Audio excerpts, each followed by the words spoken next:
39쪽에 있습니다. 잘 찾으셨네요. 디모데전서 3장 8절에서 13절입니다. 우리 같이 한번 읽겠습니다. 시작. 이와 같이 집사들도 정중하고 일구이언을 하지 아니하고 술에 임박히지 아니하고 더러운 일을 탐하지 아니하고 깨끗한 양심에 믿음의 비밀을 가진 자라야 할지니 이에 이 사람들을 먼저 시험하여 보고 그 후에 책망할 것이 없으면 집사의 직분을 맡게 할 것이요 여자들도 이와 같이 정숙하고 모함하지 아니하며 절제하며 모든 일에 충성된 자라야 할지니라. 집사들은 하나님의 남편이 되어 자녀와 자기 집을 잘 다스리는 자일지니 집사의 직분을 잘한 자들은 아름다운 지위와 그리스도 예수 안에 있는 믿음의 큰 담력을 얻느니라. 아멘. 자, 이제 저희가 이 교회론을 계속 살펴보면서 이제 직분에 관해서 말씀을 나누고 있습니다. 이제 목회자, 목사, 그리고 장로까지 살펴봤고요. 자, 오늘은 이제 집사에 관해서 살펴보겠습니다. 집사, 권사, 서리 집사, 이 세 종류의 직분에 대해서 알아보겠습니다. 한국 교회에 가장 많은 숫자를 가진 직분이 아마 바로 집사일 것입니다. 그런데 또 집사만큼 가장 왜곡된 직분도 없습니다. 그래서 이 집사직은 참된 교회 안에서 존재하는 표지를 잘 보여주고, 그리고 예수 그리스도의 여러 가지 직분들 중에서 삼중직 중에서 그리스도의 삼중직이 왕과 선지자, 제사장입니다. 이 중에서 제사장적 직무를 반영하는 매우 중요한 직분이 바로 집사입니다. 그래서 집사직의 중심 사상에는 희생이 있습니다. 한번 따라하시겠습니다. 집사 직분의 중심 사상은 희생입니다. 시작. 집사 직분의 중심 사상은 희생입니다. 자, 구약의 레위인들은 하나님께 올리는 제사를 시행하는 사역자들이었습니다. 레위인이 있었고요. 또 레위인 중에서 또 제사장들이 있었습니다. 근데 이제 주님께서 오셔서 단번에 십자가에서 희생 제사를 다 올리셨습니다. 그래서 신약의 성도들은 더 이상 구약의 성도들처럼 제사하지 않습니다. 더욱이 신약의 집사들은 성도들이 가져온 열매와 또 연보들을 교회에 그리고 가난하고 궁핍한 자들을 위해서 구제하는 그런 방식으로 그렇게 섬깁니다. 그래서 이러한 방식으로 집사들은 구약의 레위인의 제사적 직무를 수행한다라고 볼 수 있습니다. 자, 우리는 먼저 서리 집사가 아니라 안수 집사에 관해서 살펴보겠습니다. 집사는 부르심을 받고 피택을 받아서 교육을 이수한 다음에 안수로 이렇게 임직을 받습니다. 안수 받는다는 것은 이 하나님께서 특별한 직무로 구별되게 불러주셨다, 특별한 사명으로 불러주셨다는 뜻입니다. 하나님께 드린다는 뜻이죠. 하나님께 드린다. 따라서 집사 역시 아무나 쉽게 받아서는 안 되는 중대한 직분입니다. 그래서 이제 합신 헌법에는 보수적인 교단의 총신이나 고신 다 헌법에 비슷할 텐데요. 조금 차이는 있을 것입니다. 근데 저희 합신 헌법에는 30세 이상 된 남자 신자로서 흠없이 5년을 경과한 자, 그리고 사람들에게 인정을 받고 행위가 복음에 합당하면서 그의 생활이 다른 사람의 모범이 될 만하고 특별히 재정 처리에 진실한 자여야 한다, 그렇게 헌법에 나와 있습니다. 그래서 일반적으로 집사의 기원을 어디서 보느냐? 사도행전 6장에 보면 이제 사도들이 그때 초대 교인들이 많이 이제 믿는 자들이 늘어나게 되면서 여러 가지 구제나 봉사 이런 일들이 많아지게 되었는데, 사도들이 거기에 시간이 자꾸 뺏기니까 사도들은 말씀과 기도에 전무해야 하겠다 하면서 성령과 지혜가 충만한 사람 7명을 선택한 것이 그게 집사직의 기원이라 볼 수 있습니다. 그래서 사도 시대부터 신약 교회 시대에 집사직이 있었고 또 지금까지 교회에 계속 이어져 오고 있는 직분이죠. 그래서 이 집사직은 오늘 디모데전서 3장 8절에서 10절까지인데요. 자, 8절 보시면 이와 같이 집사들도 첫 번째는 정중하고 그리고 일구이연하지 않고 술에 임박히지 아니하고 술에 빠져 있지 아니하고 더러운 이득 이제 불법한 돈을 탐하지 아니하고 9절에 깨끗한 양심에 믿음의 비밀을 가진 자라야 할지니. 그러니까 이제 특별히 믿음의 비밀이라고 하는 것은 거듭나서 거듭난 자의 내면에 성령께서 우리와 함께 하시는 그런 삶의 방식들이 있습니다. 거듭나지 않은 사람들은 절대로 이걸 모릅니다. 그래서 거듭난 사람이 하나님과 동행하고 기도하면서 하나님 말씀 듣고 책망하고 돌이키고 또 내가 살아가면서 하나님께서 주시는 감동을 또 내가 느끼고 그렇게 말씀과 기도 생활 또 예배 생활을 통해서 내면에 그런 영적인 어떤 은혜의 원리들이 작동하는 그런 것들이 있는데 그게 믿음의 비밀을 가진 자다 그렇게 말을 합니다. 그래서 이 집사직분의 이런 자격들에 대해서 이렇게 얘기하고 이 사람들을 먼저 시험해 보고 책망할 것이 없으면 직사직분을 맡게 해라 이렇게 말씀을 하고 있죠. 자, 그렇다면 이제 집사직분은 크게 무엇을 담당할까요? 한번 따라 하시겠습니다. 재정과 구제 사업, 재정과 구제 사업. 이것이 이제 집사의 희생 제사적인 직무입니다. 이 종교 개혁자들도 이 집사들은 구제품을 나누고 가난한 자들을 돌보고 빈민들을 위한 공공의 자금을 책임 맡은 청지기들이라고 그렇게 여겼습니다. 그러므로 집사는 공적으로 교회의 서무와 재정 관리를 위해 성실하게 봉사해야 하면서 개인적으로는 본인 스스로 또 구제하고 베풀고 대접하는 일을 즐거움 가운데에서 행해야 합니다. 그래서 이런 방식으로 집사는 사랑을 실천합니다. 매우 중요하죠. 그래서 집사는 말씀을 설교하거나 가르칠 권한이 없지만 이 구제 봉사를 통해서 그리스도의 사랑과 자비를 실천하는 것입니다. 따라서 집사들은 하나님께서 섬김의 기회를 주실 때 어느 곳에서든지 주 예수의 이름을 부르는 모든 자들에게 섬길 수 있어야만 합니다. 자기 교회에 어려운 성도들은 없는지 잘 살피고 또 여유가 된다면 다른 교회 목회자들까지 도울 수 있는 그런 넓은 마음을 가져야 된다라고 하는 사실이죠. 그래서 특별히 교회 안에서는요 이렇게 대가 없이 섬겨야 하고요. 뭐 사적으로도 섬기고 공적인 또 구제금이 있지 않겠습니까? 공적인 구제도 베풀면서 대가 없이 섬겨야 하고 혹여나 성도들 간에 돈은 빌리지 않도록 해야 합니다. 누군가를 돕고 싶으면 갚을 것을 요구하지 않고 그냥 도와야만 합니다. 우리도 거저 받았으니까 거저 주어라 하는 말씀대로 그렇게 대가 없이 베푸는 것이 합당하고요. 자신의 믿음의 범위 내에서 흘리는 것이 중요합니다. 괜히 이제 막 이렇게 뜨거운 마음으로 이렇게 오버할 수도 있거든요.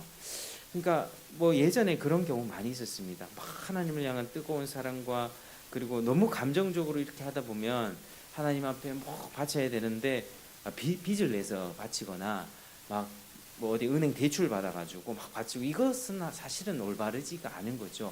너무 감정적으로 뜨거운 마음에 그렇게 하게 되는 건 나중에는 또 부작용들이 있습니다. 왜 하나님 그렇게 대출을 하면서까지 바쳤는데 왜 안 갚아주십니까? 이런 자기의 믿음의 범위를 넘어서서 그렇게 한 것이기 때문에 그것은 잘못된 것이죠. 그래서 항상 교회의 봉사는 자기 믿음의 분량만큼만 하면 됩니다. 내 믿음의 분량이 요 정도면 요 정도만 하면 되고 또 이 교회를 전반적으로 다스리는 목사와 장로들의 입장 같은 경우면 믿음이 작은 사람한테는 이것저것 다 시키고 하는 것이 아니라 그 작은 것 하나만 하는 것만을 해도 잘한다고 격려해주고 그렇게 해야 되는 것이죠. 그래서 이런 부작용들 만약에 내가 돈을 빌려줬다 그러면 후에 또 갚니 안 갚니 그런 갈등과 어려움이 생깁니다. 왜냐하면 사람 마음이 부패했기 때문이죠. 빌릴 때는 무조건 정말 내가 갚겠습니다라고 하는 마음으로 겸손하게 빌리지만 또 막상 빌리고 나서는 그 큰 돈을 갚을 때 또 갚는 것이 또 부담스럽고 이러면서 사람 마음이 그렇기 때문입니다. 저도 그렇고 우리 마음에는 항상 부패한 본성이 남아 있기 때문에 이 부패한 본성이 폭발해서 그것이 교회의 갈등이 되지 않도록 아예 처음부터 그냥 자기 믿음의 범위만큼만 도우라고 그렇게 하면 되는 것이죠. 그래서 뭐 헌금도 마찬가지입니다. 자기 믿음의 범위만큼 인색하지 않도록 감사함으로 그렇게 내도록 하면 되는 것이지, 뭐 다른 일들에 뭐 이렇게 막 이야기를 하면서 헌금 많이 내는 것이 무조건 복 받는 것인 만큼 이렇게 얘기하는 것도 옳지 않은 것이죠. 그래서 우리의 어떤 이런 것들을 집행할 때도 사람 마음이 참 부패했기 때문에 그런 부분들도 고려하면서 그렇게 집행하는 것이 지혜로운 처사일 것입니다. 그래서 교회가 성장하면 성장할수록 더 많은 섬김과 구제를 행해야 합니다. 뭐 고아들도 있을 것이고요, 과부나 또 호래비, 어린아이, 또 나이든 성도들, 미혼모, 타지에서 올라온 자취생들, 또 노숙자들 등등 도움이 필요한 사람들이 많이 보이기 때문에 교회가 크면 클수록 그런 일들도 잘 감당해서 지역 사회에 또 본이 되는 것이 중요하죠. 그래서 교회가 성장하면 신실하고 충성된 집사들을 좀 많이 늘리는 것이 필요합니다. 왜냐하면 목회자가 다 감당할 수 없기 때문이죠. 그래서 오늘날 우리 집사들이 이런 사랑의 구제 사역을 잘 감당한다면 그것은 결국 목사가 직무를 바르게 감당하는 일이고 교회가 교회되게 하는 일이다라고 하는 것입니다. 그래서 우리 집사들은 사실 교회에 제일 먼저 도착해서 봉사하고 교회 전반적인 여러 가지 상황들을 보고 또 봉사하며 섬기는 일을 시작해야 합니다. 그래야 목회자가 비로소 말씀과 기도에 전무할 수 있는 것이죠. 그래서 그런 뒷받침들을 하는 것입니다. 그래서 우리 집사들의 봉사와 섬김은 결국 목회자가 설교와 말씀을 잘 준비하도록 그렇게 뒤에서 이바지하고 돕는 사역인 것입니다. 결국 그렇게 하나님의 말씀이 왕성하고 흥왕할 때 교회는 함께 성장하게 되는 것입니다. 그래서 이 하나님께서 이 강단의 위치가 좀 높이 되어 있죠. 이게 다 의미가 있지 않습니까? 하나님께서 위로부터 우리에게 말씀을 선포하시는 것입니다. 이 강단의 말씀 자체가 바로 서고 말씀이 성경적이고 성령 충만하고 정말 이 말씀이 이 각 성도들에게 흘러 들어가야만 이 성도들도 힘을 얻고 위로를 얻고 내 옆에 저 사람 저번 주에 상처받고 또 보기 싫은 그 사람이 있다 할지라도 또 용납하고 그렇게 서로 하나가 되어가는 과정을 이루면서 그렇게 또 결단하고 하나님 또 사랑하기 원합니다. 또 섬기기 원합니다. 그러면서 교회가 하나로 튼실하게 서 갈 수 있는 것이죠. 그래서 집사의 직분을 잘한 자들은 13절에 보면 아름다운 지위와 그리고 그리스도 예수 안에 있는 믿음의 큰 담력을 얻느니라. 이제 믿음의 확신이 생긴다고 하는 것입니다. 뭐든지 마찬가지입니다. 우리가 죄를 지으면 하나님과 관계가 멀어집니다. 자꾸 마음의 틈에 세상 사랑과 정욕과 이런 것들이 스물스물 들어오기 시작하면 이제는 바른 하나님의 말씀을 듣는 것이 부담스러워지고 또 내 귀에 내 마음을, 내 정욕을, 내 세상적인 소원을 채워주는 그런 설교를 따라가게 됩니다. 그러니까 이제 저도 개인적으로 느끼는 바인데요. 제가 존경하는 목사님들 굉장히 뜨겁게 기도하고 정말 믿음으로 돌파하시는 그런 목사님이 계신데 제가 상태가 좀 안 좋고 제 마음이 좀 게으름과 방종이 싹 트면 그 목사님과 전화하거나 대화하는 게 대반 부담스럽게 느껴집니다. 그런데 제가 하나님 앞에 바로 서 있고 하나님 앞에 기도하고 막 열정적으로 나아가려고 하는 이런 가슴에 불이 있으면 그 목사님과 더 가까워지려고 하는 것이죠. 그러니까 이제 우리 마음이 어떠한가에 따라서 여기 강단에서 들려지는 설교자의 설교가 다르게 들리는 것입니다. 설교자의 설교는 그 사도행전 2장에는 동일하게 성령 충만한 베드로가 선포했을 때 2,000명, 3,000명이 돌아오는 역사가 있었고요. 또 동일하게 사도행전 7장, 8장에 이제 스데반이 설교했을 때 이제는 동일하게 성령 충만한 설교였습니다. 근데 많은 사람들이 이제 이를 갈면서 돌을 던졌죠. 동일한 성령에 충만한 역사 설교였지만 한편에 마음밭이 준비된 사람들은 그 말씀을 흡수해서 어찌할꼬 하나님 앞에 회개에 이르렀고 또 한편으로는 마음밭이 완고했던 자들은 돌을 던지면서 스데반을 죽이는 데까지 이르렀던 것입니다. 그러니까 이제 집사 직분을 잘한 자들, 하나님이 주신 봉사의 직분을 내가 잘 감당하고 믿음으로 교회를 섬기는 일에 성공한 그런 과정을 잘 감당한 사람들은 믿음의 큰 담력을 얻어서 그게 있는 자는 더 받게 됩니다. 이게 영적인 원리입니다. 가진 자는 더 가지게 될 것이고 없는 자는 그 있는 것까지 빼앗기게 될 것이다. 그 영적 생활의 원리가 되게 미묘하죠. 그러니까 내가 그 있는 것이 정말 하나님 앞에 그 있는 것에 작은 것에 충성하면 그게 배가 되고요, 4배가 되고 8배가 됩니다. 그런 식으로 믿음은 성장하게 되는 것이고, 그러나 그 있는 것 가지고 잘 감당하지 못할 때에는 그게 더 뒤로 뒤처지게 되는 것이죠. 그래서 이 집사의 직분은 제사장적인 직분이고, 특별히 희생과 봉사, 재정과 구제 이런 부분을 통해서 섬기는 것이다. 그리스도의 몸을 섬기는 것이다. 우리가 이것을 잘 기억해야 될 것입니다. 자, 이제 헌법적 직분으로서 권사와 서리 집사에 관해서 좀 살펴보겠습니다. 자, 목사, 장로, 집사를 보통 뭐라고 부를까요? 자, 한번 따라하시겠습니다. 항존직이라고 부릅니다. 그러니까 교회가 존재하는 한 항상 계속되는 직무라는 뜻입니다. 교회에 뭐 이렇게 사람이 없으면 뭐 장로가 없을 수 있죠. 집사가 없을 수 있습니다. 그러나 그 직분 자체는 교회가 존재하는 계속되는 직무입니다. 그래서 항존직이라고 부릅니다. 그래서 이 직분은 목사, 장로, 집사는 성경적인 직분이고요. 성경에 나와 있으니까요. 권사와 서리 집사는 헌법적인 직분이라고 합니다. 한번 따라하시겠습니다. 헌법적 직분. 왜냐하면 이제 장로 교회에 있어서 이 헌법에 이 직분들이 나와 있기 때문입니다. 이 직분은 어떻게 뽑고 어떻게 해라 뭐 이런 규정들이 헌법에 있습니다. 그러나 성경에 직접적으로는 없기 때문에 헌법적인 직분이다. 그래서 우리는 이런 의문을 가질 수 있습니다. 이게 성경에 없는데, 권사와 서리 집사는 없는데 이걸 둬야 되나? 이런 의문을 가질 수가 있죠. 왜냐하면 우리가 성경대로 하기를 원하니까. 그래서 이런 질문을 할 수가 있는데, 우리는 한 2가지 극단을 조심해야 됩니다. 자, 첫 번째는 이런 권사나 서리 집사 같은 거는 성경적 직분이 아니기 때문에 다 폐지돼야 된다. 기존의 서리 집사, 권사 다 불법이고 가짜다. 이런 주장 조심해야 됩니다.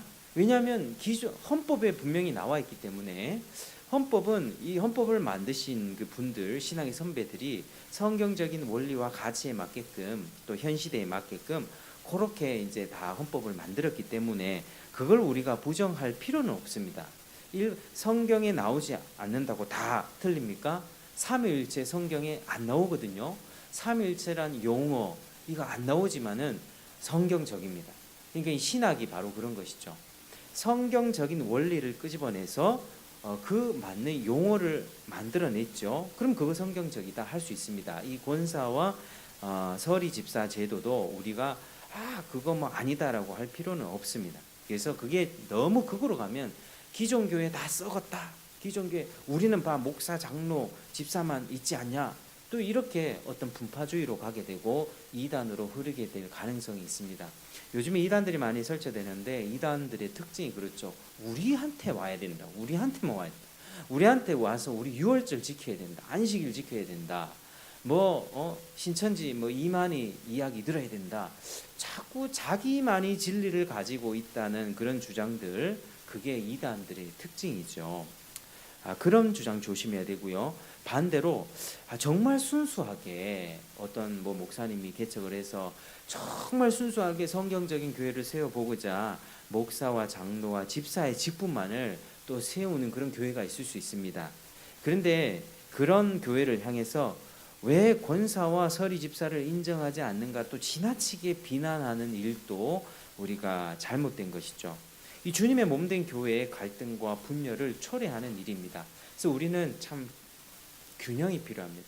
너무 극단적으로 순수함을 추구하다 보면 우리만 진짜야. 옛날부터 그랬습니다. 옛날에 로마 시대 때 많이 순교했죠. 많은 사람들이 순교했는데 배교했던 사람들이 있었습니다. 근데 313년에 콘스탄틴이 기독교 자유를 선포해주고 380년에 기독교 국가가 되는데요. 그 이후로 이제 딱 기독교 국가가 되니까 크리스텐덤 기독교가 이제 지배하는 사회가 되니까 핍박 없어졌고요. 높임 받고 영광 받고 교회 다니는 사람이 대우받는 시대가 되니까 그때 배교했던 사람들이 이제 교회로 스물스물 돌아오기 시작합니다. 근데 많은 사람들은 그런 자를 향해서 비난하고 비판했죠. 저 변절자. 근데 회개했으면은 받아줘야 되는 겁니다. 그런데 그걸 받아주지 않았던 자들이 노바티안이라고 하는 분파가 있었고요. 너희들은 배교이기 때문에 교회 들어올 수 없어. 너희들은 배교자야. 그러니까 역사를 쭉 보면 극도로 순수함을 추구했던 그룹들, 또 종교 개혁이 지나면서 제세례파라고 하는 사람들, 지금 미국의 펜실베니아 쪽인가요? 어디인지 모르겠다. 아직 미국에 보면 17세기 아직도 수염 기르고 이렇게 모자 쓰고 다니면서 마차 끌고 다니는, 지금 손으로 장인 가구 만들어서 파는 제세례파라고 하는 그런 동네가 있습니다. 아나베프티스트라고 하는. 근데 그런 사람들도 극도의 좀 분파주의인 거죠. 현대의 모든 제도를 부정하고 자기네들끼리 개토 공동체를 만들어서 사는 것입니다. 그러니까 이제 그런 일들이 잘못하면 교회의 분열을 초래하게 되고, 우리가 진리가 아닌 경우에는 잘 분별할 수 있어야 됩니다. 이게 하나님의 성경적 가치와 맞는가 아닌가를 좀 따져보고 균형을 갖고 가는 것이 중요하지, 아니면 진리가 아닌 것 가지고 우리끼리 싸움을 하게 되고, 지금 싸워야 될 게 얼마나 많습니까? 우리가 싸워야 될 대상은 사탄이고 이단이고 세상인데, 우리끼리 정말 한편이 될 수 있는 가능성이 무궁무진한 사람들인데도 이렇게 갈라설 수 있는 가능성이 생기기 때문에 우리의 마음을 균형 잡게 가지는 게 중요합니다. 그래서 우리는 가능하면 헌법적인 직분을 이렇게 무시하지 않는 태도를 지녀야만 합니다. 각 교회 형편에 맞게 목회자와 당회가 결정하면 될 일입니다. 자, 그럼 권사들은 어떨까요? 권사는 합신헌법에는 45세 이상 된 입교인으로서 흠없이 5년 이상 집사로서 교회 봉사하고, 또 공동의회 세례교인들의 모임에 투표해서 3분의 2 찬성을 받고요, 6개월 교육 실시하고 시험에 합격하게 되면 이제 그 역할이 병 환자와 곤란한 자와 연약한 자를 돌본다, 이래 되어 있습니다. 그러니까 교인들을 돌보고 격려하는 역할들이 바로 권사들의 역할입니다. 자, 3장 11절 있죠. 11절 같이 한번 읽어볼까요? 시작. 여자들도 이와 같이 정숙하고 모함하지 아니하며 절제하며 모든 일에 충성된 자라야 할지니라. 아멘. 자, 여기서 여자는 감독, 장로의 아내나 집사의 아내를 지칭한다고 할 수 있으나, 그러나 권사 직분을 지지하는 구절로도 적용할 수 있습니다. 권사 직분. 자, 디도서에는 이 늙은 나이 많은 여자의 역할에 대해서 가르치기를, 늙은 여자로는 이와 같이 행실이 거룩하며 모함하지 말며 많은 술의 종이 되지 아니하며 선한 것을 가르치는 자들이 되고, 그들로 젊은 여자들을 교훈하되 그 남편과 자녀를 사랑하며 신중하며 순전하며 집안일을 하며 선하며 자기 남편에게 복종하게 하라. 디도서에서 말씀하고 있습니다. 그러니까 이제 특별히 늙은 여자, 나이 많은 권사님 같은 이런 여자 신앙의 연륜이 있는 사람들이 젊은 여자들에게 그런 신앙의 본을 보이고 가르치라고 그렇게 이야기하고 있죠. 그런 의미에서 교회의 여성도들의 어른이며 어머니와도 같습니다. 그래서 교회 안에서 여자들을, 성도들의 모임을 잘 다스리고 질서 있게 세워나가야 할 책임이 있죠. 근데 현실적으로 사실 이제 그 여전도회나 권사회나 이런 데에서 참 문제들이 많이 있습니다. 성숙하지 못한 어떤 발언들과 뒤에서 비방하는 일들이 많기 때문에 그런 것이죠. 이 사실은 여인들의 말로서 교회 전체가 시험에 빠질 수도 있기 때문입니다. 그래서 이 권사들의 역할이 매우 중요합니다. 그래서 11절에 보면 여자들도 이와 같이 정숙하고 모함하지 아니하며 절제하는 자라야 한다. 말을 조심할 것을 이야기하죠. 모함하지 아니하며. 왜냐하면 전에 이제 그 어린이 전도협회 대표님도 한번 그런 예화를 하시더라고요. 이 남자끼리는 이렇게 싸우고 나면 팍 치고받고 싸우고 나면 딱 서열이 정해지면 형님 이러고 이제 진 사람이 이긴 사람에게 굴복하는 게 그게 됩니다. 그게 나이 순이든 아니면은 어떤 서열 순이든 남자끼리는 그런 것들이 좀 됩니다. 근데 그 대표님 말하기를 여자는 절대 그게 안 된다 하더라고요. 이렇게 싸워가지고 지고 나면 누님 언니 이렇게 안 되고 계속 그냥 그 관계가 불편하게 쭉 간다 하더라고요. 사실 그게 그렇죠. 실제 현실적으로 좀 그렇습니다. 그래서 현실적으로 이제 남자는 뭐 가정의 대표, 교회의 대표, 어떤 단체의 대표의 이름으로 이렇게 움직이지만 그 대표를 대표되게 또 집에서 움직이는 사람이 아내이죠. 그러니까 우리가 이런 역할들을 좀 잘 알아야만 합니다. 여자의 역할이 매우 중요하죠. 그래서 한국 교회가 이렇게까지 성장해 온 것은 사실 여자 성도들의 헌신 때문에 이렇게까지 왔다 해도 과언이 아닙니다. 그런 기도와 헌신이 있었기 때문에 여기까지 올 수 있었습니다. 자, 예수님이 사도를 선택하실 때도요, 남자를 선택하셨죠. 예수님이 12사도를 지명하여 딱 선택하셨습니다. 근데 예수님이 여자들은 선택하지 않으셨거든요. 근데 누가복음 8장에 보면 자발적으로 예수님께 그 비싼 향유를 붓고 또 물질을 아끼지 않으면서 자기의 물질로 헌신했던 사람, 뭐 수산나나 뭐 요한나라고 하는 뭐 여러 여자들 명단이 나옵니다. 그러니까 여인들은요, 감동받고 은혜 받으면 더 잘 헌신합니다. 그게 여성들의 모습입니다. 마음이 움직이게 되면 바로 헌신하게 되죠.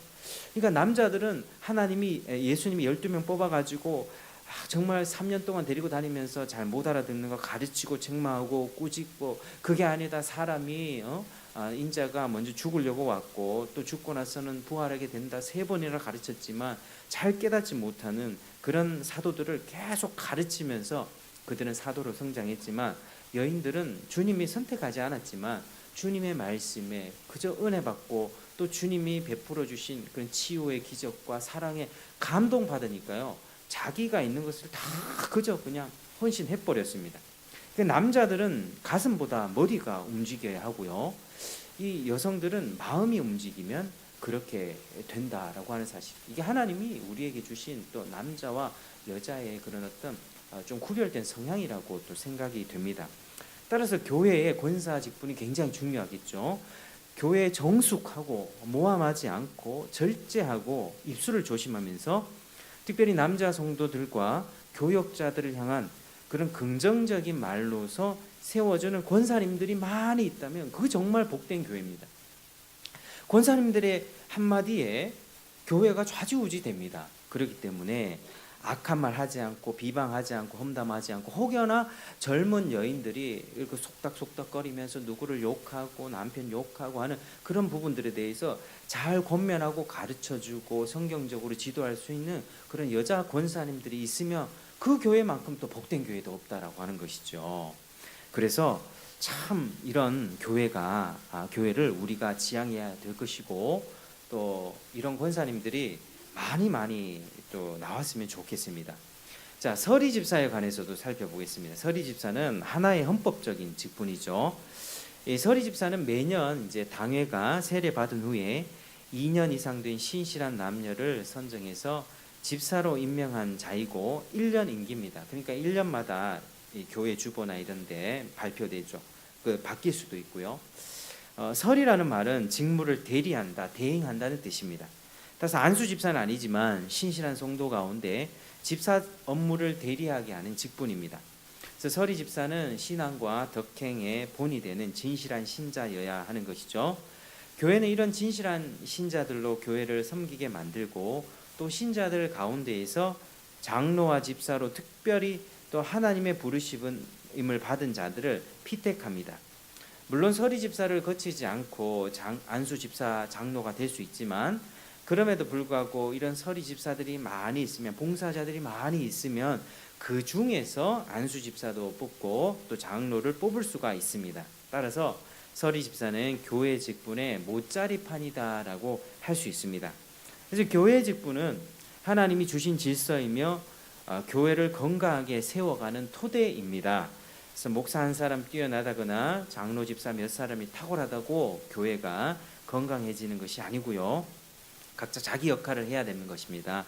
목사는 말씀과 기도를 잘 가르치고, 장로는 성도들을 전반적으로 돌아보고 신방하고, 집사는 교회 봉사 구제, 여러 가지 재정 집행을 잘 감당하면서 권사는 시험에 빠진 교인들, 연약자들 위로할 때, 그리고 교회의 어린 여자 성도들을 잘 격려하고 그들을 세워 가줄 때 하나님 보시기에 아름다운 교회로 서 갈 수가 있는 것입니다.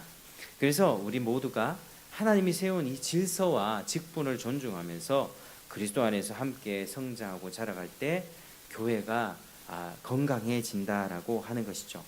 그래서 우리가 이 교회론을 배우면서 이런 걸 지식적으로 또 알고, 또 우리 모두가 이렇게 내 직분과 또 내 재능과 은사에 맞게끔 이렇게 섬기면서 살아갈 때 그 교회는 정말 건강해지고 세상이 감당할 수 없는 믿음의 용사들로 가득해질 것입니다. 앞으로 우리 사회는 많이 어려워질 것이고요. 서구 유럽처럼 교회는 이렇게 많이 이제 약해질 것입니다.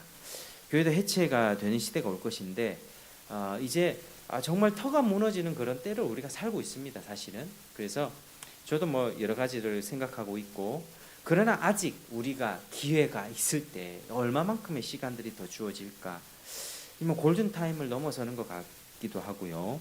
그래서 시간이 있을 때, 기회가 있을 때, 교회에 지금 모일 수 있을 때 우리가 교회를 더 사랑하고 섬기고 교회의 공적인 예배를 통해서 은혜를 받고 또 성도 간에 더 사랑하고 실천할 때 더욱 하나가 되는 그런 교회를 우리가 이뤄가야 될 것입니다. 이런 경험이 있는 사람들은요, 어려움이 닥칠 때 간절하게 교회 회복을 위해서 기도하게 됩니다. 이제 솔로몬 성전이 회파되고 나서 그들이 포로 생활을 돌아온 뒤에 70년 후에 돌아와서 이제 재건할 때 옛날에 솔로몬의 성전의 영광을 받던 자들은 그 새로 세워진 성전, 너무나 초라한 성전을 보면서 굉장히 많이 울었습니다. 과거의 그 영광을 알았기 때문에. 그러니까 우리도 교회를 위해 기도한다라고 하면 정말 이 교회의 영광과 교회에서 은혜 받는 것이 뭐고 또 교회가 건강하게 성장해 간다는 것이 뭔지를 경험해 본 사람들이 우리가 나중에 겪게 되는 그 위기의 순간에 하나님 교회를 회복해 주십시오라고 하는 그런 간절한 기도가 나오게 되는 것이죠. 그래서 우리가 오늘 이 말씀을 통해서 집사와 권사, 서리 집사에 관해서 좀 살펴보았는데, 우리가 각자의 역할들을 잘 감당하시면서 주님의 몸된 교회를 우리가 맡은 그 직분을 잘 섬겨내시고 또 가난하고 불쌍한 사람들, 또 주변에 섬겨야 되는 자들 잘 보살피시고, 그래서 주님의 몸된 교회가 더 굳건히 성장하는 우리 모두가 되기를 주의 이름으로 축복합니다. 함께 기도하겠습니다. 하나님 아버지 감사합니다. 오늘 말씀을 통해서 우리 집사 직분에 관해서 살펴보았습니다. 제사장적인 또 희생 직분, 이 직분을 우리가 하나님 더 기억하면서 오늘날 많은 교회들에 있어서 집사 직분을 쉽게 여기고 또 쉽게 받고, 아버지 이런 일들이 참 많이 있는데 회복되기를 원합니다. 그래서 교회가 든든하게 서갈 수 있도록 은혜를 베풀어 주시고, 하나님께서 정말 이 교회 지금 참 어려운 위기의 순간에 있는 교회들을 붙들어 주셔서 함께 성장해 나가고 그리스도의 몸된 교회들이 건강해지고 주의 영광을 보는 교회가 되게 하여 주시옵소서. 감사드립니다. 예수님 이름으로 기도드립니다. 아멘. 자, 우리 찬송 하겠습니다. 우리 216장 한번 하겠습니다. 216장.